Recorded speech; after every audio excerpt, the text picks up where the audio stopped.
The full moon rises on another episode of Werewolf Gaming, where we talk about the most fantastic, thrilling, and mysterious creatures in video games. Which is why it's a surprise to be able to talk about the most famous life simulator, The Sims.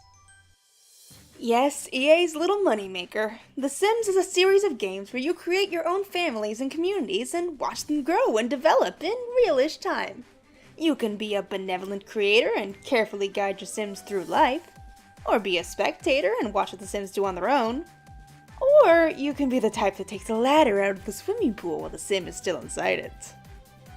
While the Sim games have always veered towards being at least technically based on reality, fantasy elements have always been present, such as alien abductions and inviting the Grim Reaper to your wedding, to name a couple examples.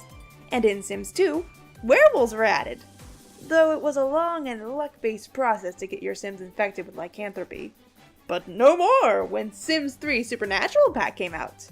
This expansion pack added in a plethora of new races you can make your Sims into, from vampires to fairies, and of course, werewolves. You know, the title of this video series and all that.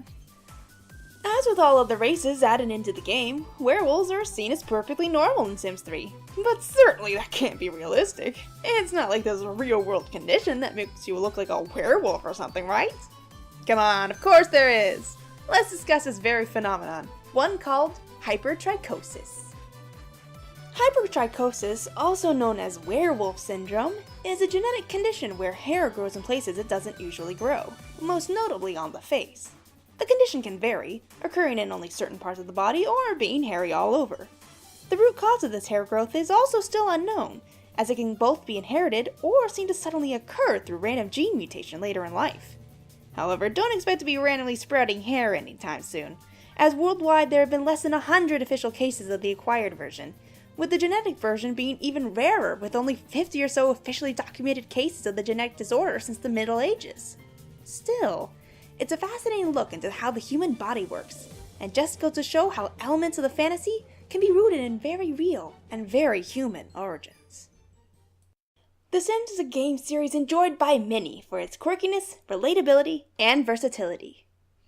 And for being able to name Sims after your friends and do all sorts of embarrassing things to them. I can't be the only one who does that, right? Right? Anyway, thank you for joining me once again for Werewolf Gaming, and tune in next month where we discuss what happens when happily ever after is not so happy. But until then, I'll see you when the next moon rises, and happy gaming!